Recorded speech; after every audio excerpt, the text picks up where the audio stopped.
Hello, and welcome to I Am Not For Everyone, the podcast for those looking to release shame, heal from trauma, and feel really, really good being their fully expressed, authentic selves.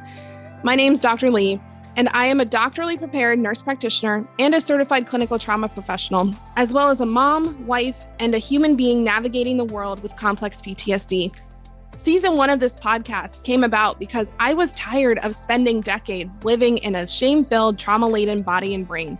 And after doing a lot of work and learning how to return to a safe, grounded place in my life, I knew it was time for me to take my experience in education and use my voice to unsilence myself, to release the leftover shame, and to give others permission to do the same.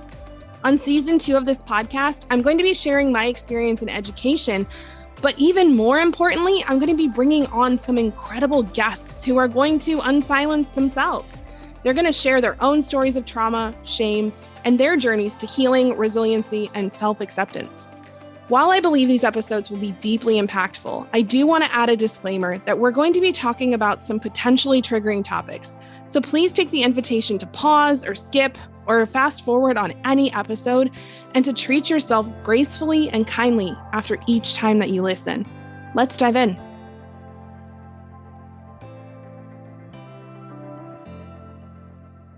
So welcome to today's live. If we haven't met yet, formally, my name is Dr. Lee, and we are talking about one of my absolute favorite topics today. We're talking about trauma responses, aka what is happening in your body when we experience something traumatic. And we're going to be talking about trauma expressions, meaning what do we do in response to said trauma or said scary thing, said painful or fearful event. So there's a few things that I want to just start off with before we get into this conversation, because I think that this is a really important lens to place over the conversation that we're going to have today. So one of the big controversial things that comes up when we talk about trauma is that a lot of people are like, well, are we going to use trauma as an excuse? Are we going to use trauma as an excuse for our behavior? Like, oh, these bad things happened to me when I was younger, so that's why I behave the way I do now. And that's why I do these awful things or these hurtful things or these harmful things. And like, so this is an excuse. And I want to have the conversation between the difference between a reason and an excuse. So we all have reasons for why we show up the way that we do. And some of us have some really, really, really awful, some really sad, some really like just horrible reasons for why we have trauma responses and why we have trauma expressions. And those are not excuses. And what I mean by that is I think of the Maya Angelou quote. Like, once you know better, you do better. And so we want to show ourselves grace and compassion as you learn about why you're doing what you're doing and how trauma and how fear is affecting how you're showing up in your daily life. We want to have so much grace and compassion for ourselves because the reasons why we act the way we do are not our fault. The reasons why we act the way we do in most cases happened when we were really young or happened when we were vulnerable, and they are not our fault. And they are our responsibility. And what I mean by that is that we have the ability to choose to learn about how we respond and why we respond the way that we do. And we have the ability to respond differently, to learn how to respond differently. And so this is the first part of that conversation of understanding why you're doing what you're doing so that you can do it differently. And I am not going to lie. This is one of the hardest things. This is one of the most challenging things and the most complicated things that you may go through, learning how to retrain your nervous system or how to support others in the retraining and the relearning of their nervous system so that they don't respond in ways that are hurtful and harmful, so that you don't respond in ways that are hurtful or harmful. Or when you do, you catch it very quickly And you know the next step in order to clean up whatever has happened in that time between when you got triggered and the time of you noticing that you're triggered. So I wanted to have that piece of the conversation first, okay? Before we get into this. So I was saying, I think while I was muted at the beginning, I geek out over this. I used to teach graduate level pathophysiology. I chose a specialization when I was getting my psych bachelor's in neurobiopsych because I think it's so interesting how the brain and the nervous system and the body all talk to each other. And also, I want this conversation to be as simple as possible because we have some other doctorally prepared, very, very knowledgeable people about this topic in this group. And we have some people who've never heard this before. So it's my goal to give this to you in as deliverable and easily understandable package as possible. And if I ever say something that you're like, oh, I don't know what that means, I want you to feel safe and supported enough to drop in the comments and say, oh, I don't know what that means. Or if you're listening to this, because we're going to start putting these episodes up on my podcast, if you're listening to this on the podcast and you're like, oh, that felt confusing or I didn't get that, feel free to email me, ask questions, or come into the group and ask the questions there. So the difference between a trauma response and a trauma expression. A trauma response is where we're going to start. Trauma responses, like I said, are what happen inside of us. It is the actual physiological, chemical thing that happens, what happens in our brain, what happens in our body when we perceive a threat, when we think that we are being threatened. Trauma expressions are the outward behaviors that we show when our body gets activated by a threat. Okay. So I have to have a trauma response in order to have a trauma expression. The one follows the other. And trauma responses are really interesting because trauma responses are what keep us alive. They are physiological most of the time, not just pathophysiological, meaning they are functional. They help us a good amount of the time. That's what they're designed to do, is help us. And sometimes our brain and our body can get confused.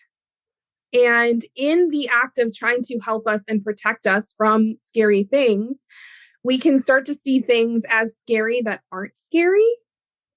And this happens as a result of trauma.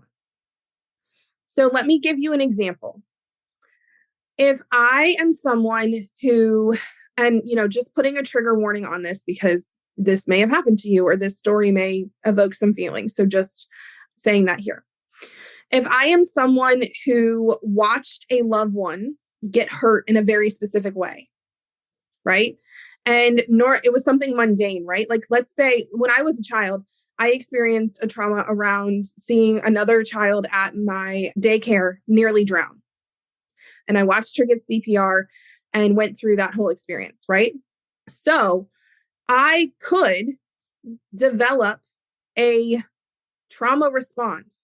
My body could see swimming or pools or any water that, is that I could be submerged in as dangerous.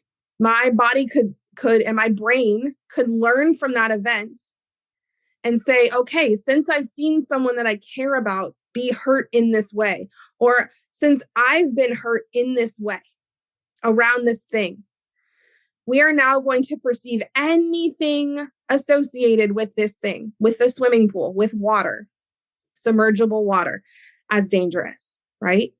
Now, here's the interesting thing. I don't have that trauma response. I'm fine swimming. I'm fine going off of diving boards. I'm fine swimming in the ocean.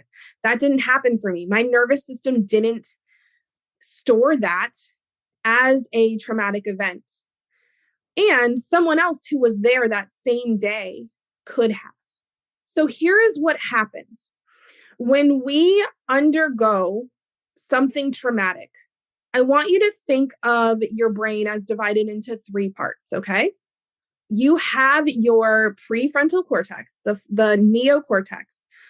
This is the reasonable, rational, logical part of your brain. This is the human part of the brain, the thinking part, right? we have this subconscious, underconscious piece. And a lot of times you'll hear this referred to as the midbrain. And it does a lot of scanning and sensing and processing and like paying attention to what's going on, even when you're not aware of it. And it accounts for your conscious brain, this part of your brain where you're like, oh yeah, I'm thinking about things. That can only focus on about 5 to 7 things at a time, tops, max, and really not that well when you start to get above that 3 range. And it only takes about 5% of the energy. The rest of the energy is devoted to running this midbrain part that's sensing and scanning and storing and comparing information and doing all these things. And your hindbrain, your reptilian brain, the part of our brain that has been there since before, that has evolved since before humans existed. And in that hindbrain, in that base part of your brain is where all of your functioning is, right? Your heart rate, your metabolism, your breathing, your ability to like sense where you are in space. All of these things are in that lower part of the brain. So here's what happens when something feels threatening. Okay. Our brain is consistently looking for information. And when something feels threatening, that hindbrain is like pretty much ready to go. It's ready to tell your body to dump chemicals in that help you run faster or fight. It's ready to speed up your breathing. It's ready to shut down your digestion, if you're digesting your food. It's ready to shunt blood away from some organs and into your arms and your feet so that you can get away and you can fight. It's ready to do these things. And it needs how do I say this? There are some pieces that are what we used to refer to them as like snap pieces, right? There are some things in your body that will immediately trigger that hindbrain to danger, right? If I put my hand on a hot stove, there are nerves that run from my hand to my spine and tell that hindbrain very, very quickly to move my hand before my reasonable, rational human brain even has a chance to process that information, right? It's why you slam on the brakes so quickly when you almost hit somebody, when you're paying attention. That has nothing to do, this part of your brain had nothing to do with that. That was your fear-driven response. That was your threat response that is in those lower parts of your brain. So when we are in a situation where things felt safe, when we are in a situation where things felt safe, and all of a sudden they turn scary, all of a sudden there is a perceived threat, this middle part of your brain goes, oh shoot, we need to stop sending information up here and we need to start sending information down below. We need to stop thinking and start moving and acting. And you can see where this could get problematic, right? This is very helpful 10,000 years ago when we are in a situation where all of a sudden a saber-toothed tiger or a bear, jumps out from behind the bush and it starts chasing us, right? We don't have time to think in that moment. We need to move. We need to freeze. We need to see if we can run. And then we need to prepare ourselves to fight, right?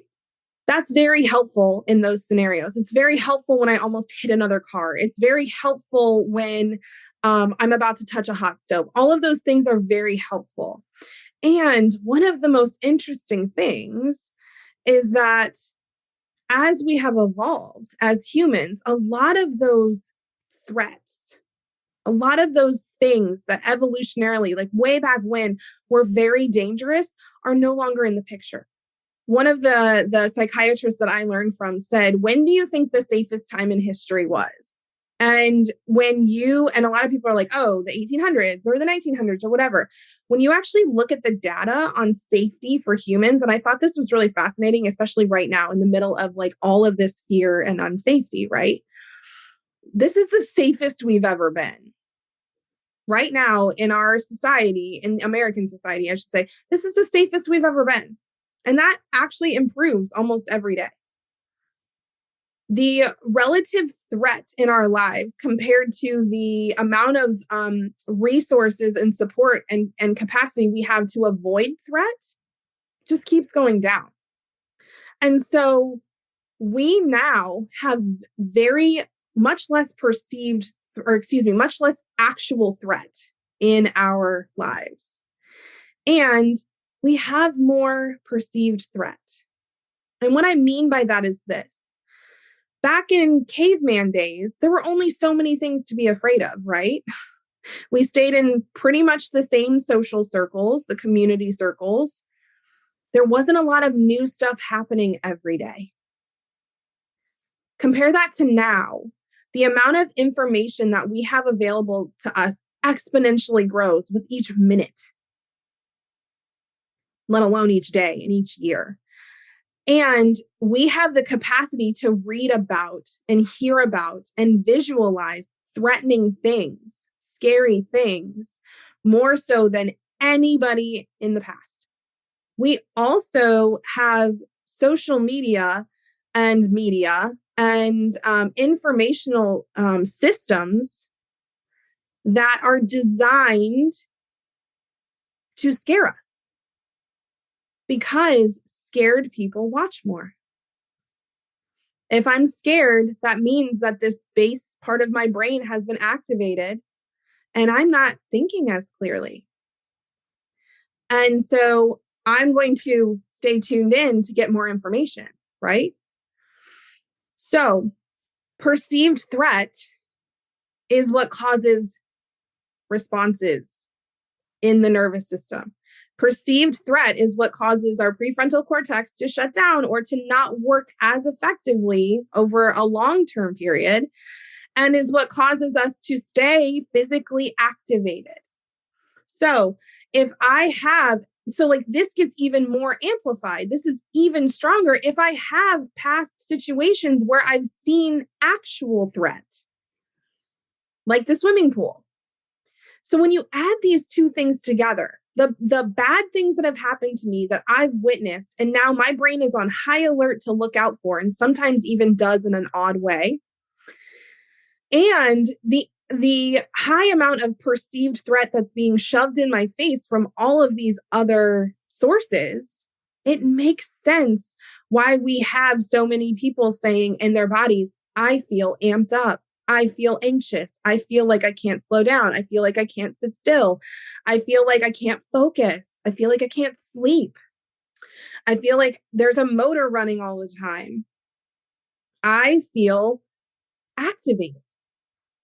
And then when we have something happen out in our daily life that reminds us of past painful experiences, that reminds us of actual threats, we get even more activated. We get even more triggered. And this is why, so that's one response, okay? And we're going to go through the 5 F's in just a second. And you're going to see where these fit in, these actual expressions of trauma. But here is what I want you to hear too, is your body can only stay activated like that for so long.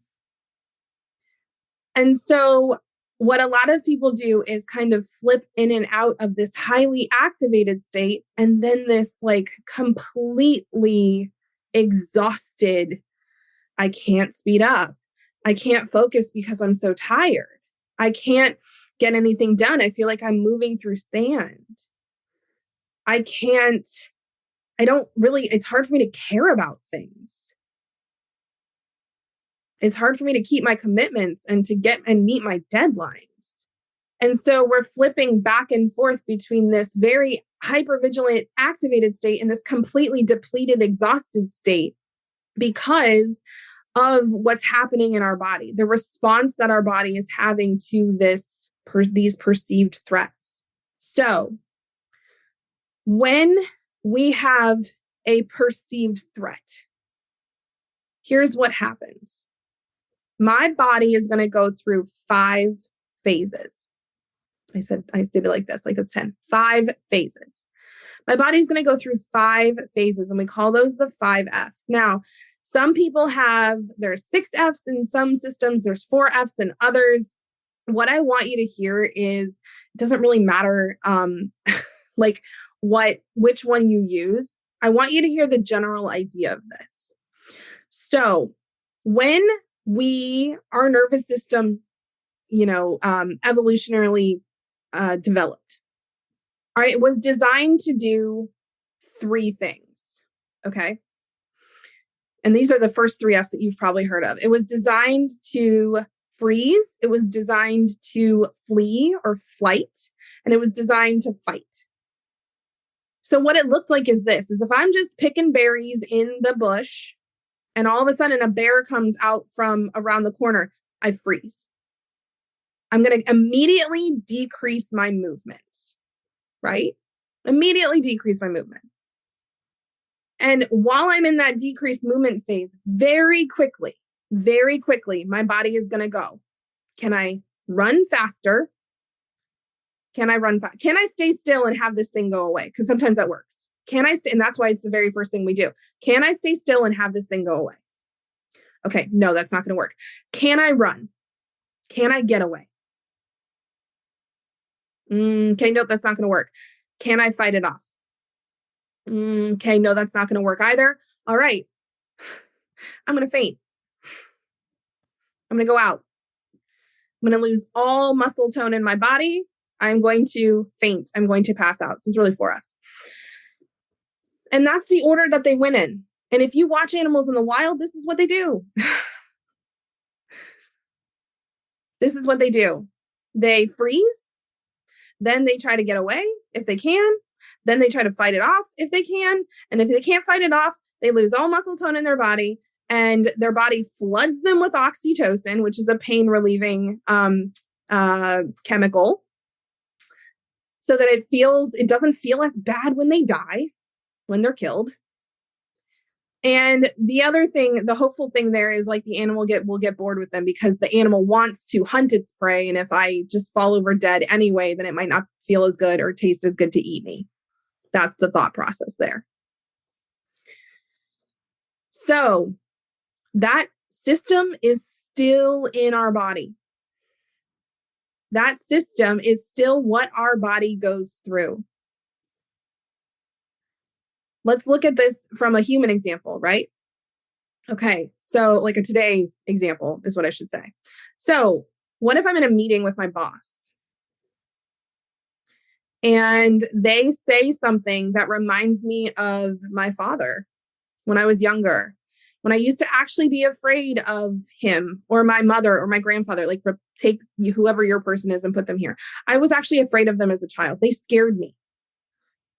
That felt like an actual threat when they would yell at me. And my boss is now yelling at me and my brain is going, hey, we remember this. This is a perceived threat. When you were younger, you actually felt like you were going to die when that happened. You felt like your life was in danger when that happened. And now we feel the same way. This is the same thing. So let's go. We freeze. And some of us will stay frozen. We try to get away. We say, I can't talk about this right now. Or we excuse ourselves at the soonest possible moment and beeline out of there. We fight back. Maybe you're the one that argues. Maybe he's yelling at you and you start yelling back at him. You fight. Here's the new human one. And it's argued where this fits in, where you try this, because it's a new development. Other animals don't do this. We fawn. And fawning is, oh my gosh, you're so right. I deserve to be yelled at. Like, please, I'm so sorry. Can you please forgive me? It's people pleasing. It's trying to manage or control the threat in a way that gets the threat to calm down, to stop being a threat. And a lot of kids use this one. This is a really common one that I see come out of children who were in relationships with parents who were not good at emotional regulation. If you had a parent who wasn't good at emotional regulation, fighting or freezing may not work because then you're right in their direct line of sight. Getting away may not work. They may tell you to come back, or they may physically make you stay in the same position. Fighting may not work. You're 5, they're 40, they're 50. They're 3 times bigger than you. So fawning works. Fawning is, I'm so sorry, you're right. Absolutely. Absolutely, mom. Absolutely, dad. Absolutely, grandpa. Like, I'm so sorry. I'm so sorry. What do you need? What can I do? How can I help you? How can I manipulate your emotions so that you stop being threatening? And if all of that doesn't work, we go to faint. But here's the thing with faint in humans. Sometimes we do actually faint. Sometimes we actually faint. Other times we dissociate. And what that means is, and if you've ever experienced this, this may be a huge whoa moment for all of you. So I'm going to just prepare you for that. One of the things I realized when I got into arguments with my husband was that later on, I didn't remember what was said. And one of the things that was frustrating for him was he's like, you would say that you would do these things and you would change these things and things would be different. And then the next day, it was like it never happened. So I would fawn and then I would dissociate. And what that means is that you check out. Whatever conscious brain was online is completely checked out. Some people describe this as an out-of-body experience in situations where they're immobilized, like a car accident or an assault, where they weren't able to move and weren't able to get away. And you cycle through those first 4 options very quickly. And the other thing I'll say is that cycling through those options is not a conscious thing. It's not a conscious thing. You do this in milliseconds. Your nervous system is so smart and so well trained, and it can tell in milliseconds which thing it should use, or it decides in milliseconds which tactic it should use in order to try to eliminate the threat. So this isn't a conscious choice. You're not like, oh, I'm going to choose to fight today, or I'm going to choose to fawn today. Also, what I want you to hear too is that your nervous system may choose a different F depending on the situation you're in. So when you're with, like me, when I was with a boss that yelled at me or got frustrated with me, I would usually just participate in freeze and then flight. I would get out of there as fast as I could. With a loved one, I would oftentimes fight. And then when they started fighting me back, I would fawn and then faint. So some of y'all might be going, oh yeah, I freeze in meetings when something gets said, or I freeze when I have to make a sales call, or I freeze when I do this. And what I want you to see is you actually probably aren't frozen. You're probably in faint. Because if you can't remember what happened in that conversation, if you have large chunks of memory missing, I have large chunks of memory missing from when I was younger. I can't remember what happened. And that is my brain, my conscious brain was completely checked out, because if I can't get away, then I'm going to check out and try so that I have no conscious remembrance of this awful threat that is happening. And when I say awful threat, this is what I want you to hear, because like I said just a few minutes ago, a lot of times this happens in our childhood. And I want you to think about like the size and strength that you had when you were a child. And I want you to think about what it feels like when you have an adult get upset, or see an adult yell, or slam a door, or see an adult cry, or have an adult tell you that, you're the only one that loves them. You're the only one that you can rely on for love, and that men are bad, or women are bad, or whomever is bad. Think about what that feels like in a child, in a teeny tiny person's nervous system. That feels terrifying. That feels dangerous. And so we make memories, and our nervous system gets encoded with these experiences. And so it learns, okay, so when someone gets upset like this, who reminds me of this person, this is how I act, because this is how I acted then and it worked then, so it should work now. And the problem is that that's not usually the truth. So, two things happen when we express our trauma. Two things happen when we get triggered, I should say. Two things happen when we get triggered that I want to point out here. One is that oftentimes the things that trigger us, the things that we are perceiving as threats, are not threatening. Yes, it is hard to have a boss yell at you. And does that threaten your life? No. Yes, it is hard to have your partner say that you're not meeting their needs, but is that threatening your life? No. So when we have experienced past painful learning in our past that didn't get moved through our bodies, we talked about this last week, where trauma occurs when there is no discharge of these emotions. There's no resolution of these experiences. We go through this traumatic experience. We have all of these chemicals dumped into our body. We go through the 4Fs or the 5Fs, and there's no resolution. There's no discharge. There's no movement of the trauma and of the neurochemical experience through our body in that moment, and it gets stuck. And so when you have this happen, especially more than once, twice, three, several times, we become hypervigilant. And hypervigilance means that your nervous system is like, hey, we've been threatened a lot. We've been threatened a lot. And so we need to stay on high alert, especially in these situations. And the problem with that, isn't that such a protective, beautiful thing that your body does?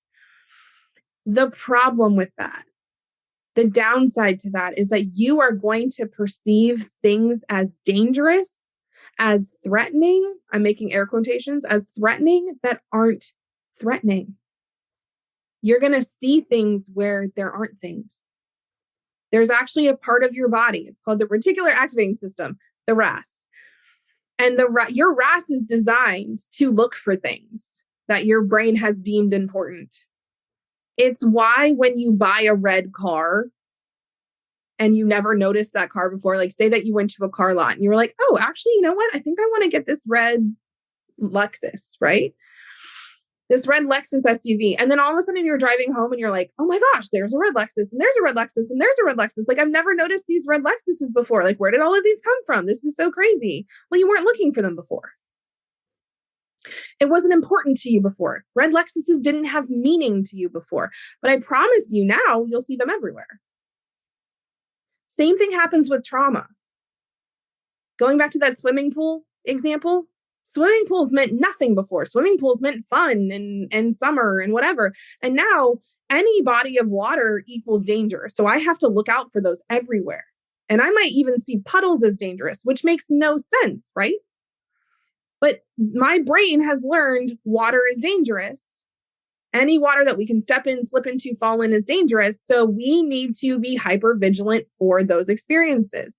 If you grew up with a parent that yelled in specific scenarios and that felt dangerous and scary to you, I promise you, your nervous system is tuned now to pay attention to if anyone seems like they're starting to get agitated or like they are about to yell. That feels threatening. So here's the problem with these expressions, though, also, is that, like I said, one of the main issues is that you're going to see threats that aren't there. You're going to notice a look from your partner and be like, what's wrong? And they're going to be like, nothing. Like, I'm fine. I was just thinking about this thing. And you're going to be like, what did I do? Did I do something? What? Like, right? You're going to go into fawning, or you're going to start fighting. Like, yeah, right. Like, I'm sure you're upset about something, or you're going to run away. Oh, I can't even deal with you right now. I have to go. And this other person's just sitting there going like, what just happened? Right? And then you start to create patterns because this person wasn't upset with you and they were fine, except now they're not fine because they're frustrated that you keep asking them how they're doing or what's going on or what you can do or if they're upset, and they get upset. And then you're like, see, I knew you were upset. And you actually perpetuate the trauma and you create loops with the people that you're in relationship with that perpetuate your trauma. That's the other big issue, is you actually then get into it's a self-fulfilling prophecy. It's a self-propelled cycle. So, what do we do about it? We talked about this last week a little bit of really just starting to notice when you are activated. Oh, I'm feeling some tension in my body. Oh, like I'm triggered right now. That's the first step. The first thing, like this is what we do about it, is we actually start to evaluate, where am I sensing threat in my life? Where am I perceiving threat in my life where there really actually isn't threat? What feels the most dangerous for me to experience in a relationship, at work, with myself, with my kids, with my family, with my parents? What feels like the most dangerous thing to experience? What do I fight whenever it comes up? What do I run away from whenever it comes up? What can somebody say to me that just stops me in my tracks? Where am I numbing out and dissociating? Which, by the way, and we talked about this a little bit last week too, just numbing and dissociating behaviors. The fact that we have all of this perceived threat shoved in our face all the time with social media, with the news media, maybe in our families, maybe in our jobs. Right now, I'm thinking of like my healthcare friends out there. You have a lot of perceived threat in your job and you have a lot of actual threat, right? When, like, how am I responding to those perceived threats? When we talk about numbing and dissociating, a lot of times we feel jacked up. We feel hypervigilant. We're scanning. We're looking for things. Our body is on alert. Or if that whole chemical system, like I said at the beginning, is just totally like gotten exhausted and we're like, I can't even do it anymore. That's when we actually turn to, think about it, we turn to numbing and dissociating behaviors that help our nervous system feel a little bit better. Except it doesn't. The pings you get and the buzzes you get on your cell phone when somebody, comments on a post, or when somebody, drops a new TikTok or shares something like that with you, those give you little hits of serotonin or dopamine. And the problem with that is that those become addictive as well, because your nervous system is so dysregulated and your serotonin and your dopamine and your oxytocin and your feel-good chemicals are so thrown off that any place we can get them, our brain goes, oh, yes, please. And so that's how we end up in a lot of behaviors that we're like, oh my gosh, I don't get why I can't stay off my phone. I don't get why every time 5 o'clock rolls around, I'm like, yes, please to the wine. I don't get why online shopping feels so good. I don't get why, I keep going back to the partner that we have really, really, really like hot, intimate time together, but like they're really not good for me. Like, I don't get why I keep doing this. And this is why you keep doing this, is because your nervous system is so dysregulated from being in these states all the time that it's looking for relief. So recognition is number one.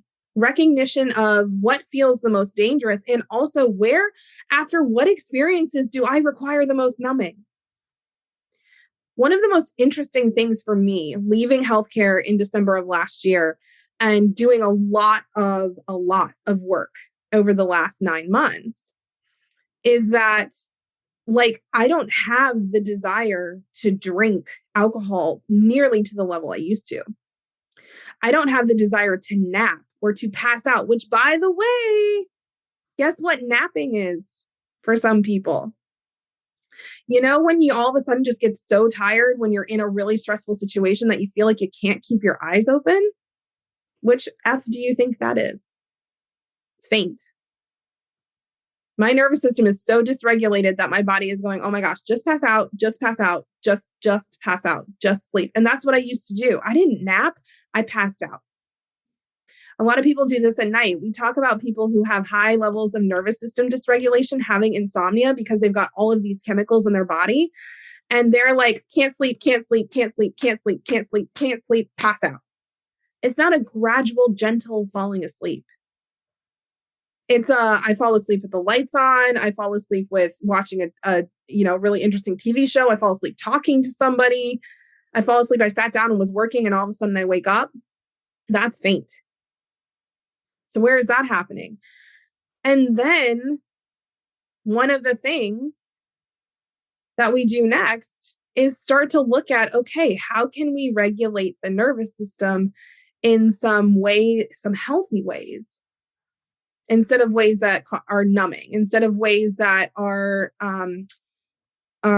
uncomfortable, that actually don't regulate my nervous system, that just give me these little hits of neurochemicals that feel good, but aren't actually fixing the underlying thing. So one of the things I want to do for you all today is talk about one technique. And this is the technique that I use whenever I notice tension in my body, which, by the way, your body's not supposed to be tense. I know there are people in here who have some serious chronic illnesses, some chronic pain. I have chronic pain. There are people in here who have some things that feel like that, are really hurt or really uncomfortable. And by the way, this whole idea of like continual perceived threat, of hypervigilance, of having these chemicals being dumped into your body at times that they're really not supposed to, these lead to chronic illness. This is why so many times I'll have clients come to me and they're like, yeah, I got diagnosed with ADHD. And I'm like, okay, great. Like, did they do a trauma survey? And they're like, no. And I'm like, okay, cool. So like, let's look at that. And then we go through and I'm like, yeah, you very well may have ADHD. And you also may have nervous system dysregulation from all of these things that you just told me about. So like, we could actually do some stuff around this and see if your symptoms get better. And a lot of times they do. Or I'll have people that have chronic headaches or chronic pain in a certain part of their body. And then we go back and realize like there's something that happened. There's something that happened that involved that part of the body. And then, oh, wow, when we deal with that trauma and when we do some forward facing techniques, like they feel so much better. So when we talk about regulation and when we talk about helping our systems relearn, remember how they originally worked before all of this started happening, we really look at this in two different ways, or I should say from two different perspectives. So one is forward facing and one is past facing. One is going and looking at the past and reprocessing what happened so that your nervous system can learn that that thing that happened in the past that was a threat is no longer a threat now. And I don't have to keep dragging that memory from the past into my present and having it negatively affect my future. I'm going to say that again. I don't have to have this past experience, have my nervous system keep dragging it up and bringing it into the present and then having it negatively affect my future. And the other direction that we look, like I said, is forward facing. So forward facing is saying, hey, let's remove all of the things that feel like perceived threats right now that we can, right? Or the things that make the perceived threats worse. So let's cut down on our social media time. Let's not go around people that feel particularly triggering right now, if at all possible. Let's decrease this exposure to people, places, and things that amp our nervous system up. And let's do some intentional withdrawal from those places, if at all possible. And if not possible, let's do some relaxation so that we can get the tension out of the body. The body's normal state is not tense. The body's normal state is not tense. The absence of tension is a normal state. And that's just something that so many of us are not used to, right? We're so used to having tension in our bodies from all of the things that are coming at us all day that we forget that that's not our natural state. So one of my favorite techniques, and the thing I love about this is like sometimes the thing that happens with forward facing trauma practices is that sometimes you don't even have to go back and process through the stuff that happened before, because these practices bring so much relief that people are like, you know what? Like, I think I'm actually good. Now, sometimes you do have to go back. I'm one of those people that there were several memories that we had to go back and do some reprocessing around in order for me to get good symptom relief. But like, sometimes you don't need that. And so one of my absolute favorites is the wet noodle. Okay. So we're going to use tension to our advantage here. So what you're going to do is you are going to imagine your body is a uncooked spaghetti noodle. And think of all that tension being held in that uncooked spaghetti noodle. And so what you're going to do is you're going to start at the tips of your toes and you're going to tense them up. And you're going to bring that tension into your feet, and you're going to bring that tension into your ankles and into your calves and into your knees and into your quads and your thighs and your hamstring and into your butt and into your pelvis. And it's hard to do this because I'm clenching my abs now, and into your back and into your shoulders and into your biceps and into your forearms and into your hands and into your fingers and your thumb and into your neck, into your forehead, into your ears and your nose and your eyes and your mouth and everything. And then you're going to release. And I want you to think of going from an uncooked spaghetti noodle to a fully cooked spaghetti noodle. I want you to think of going from rigid and tense and tight and as tight as possible to loosey-goosey, wiggly, squirmy, squishy, even hard to pick up. I'm so limp. And we're going to do that. I like to do that at least 3 times, if not 5 to 10. And each time, even just doing it that one time, I'm not going to do it right now. If you're doing it again, please do. Go from that tension from the tips of the toes all the way up to the crown of your head. And then release. When you do this over and over, you're going to find places that actually, once you release them, hurt. Or you're like, oh, I forgot about that part of my body. Because that part of your body has been so tense for so long that when you relax everything around it, your body's like, oh, look, see, hello, this is a problem. And knowing that whenever we encounter a perceived threat, our body responds with tension. And so anytime we notice that we're triggered, anytime we notice that we have experienced or our brain has seen a perceived threat, we can do this. Maybe you can't do this with your face in your meeting with your boss, but you can do it with the rest of your body and practice coming back to that loose place. Maybe you just do it with your feet under the desk or your hands. And bringing yourself back into your body and releasing that tension in your body, first of all, wakes your body back up to be like, hey, we're not feigning here. We're not going to dissociate here. We're going to be present. We are going to pay attention. We are going to be here in this moment. And it helps your prefrontal cortex come back online. Because remember, we talked about last week, whenever we have a perceived threat come up, the prefrontal cortex is going to go offline. It's not going to work right because our body's going to focus on that base part of our brain and making sure we're breathing and our heart's beating and we have enough blood flow to the muscles that we need in order to be able to freeze, fight, or flee. So I know that was a lot of information.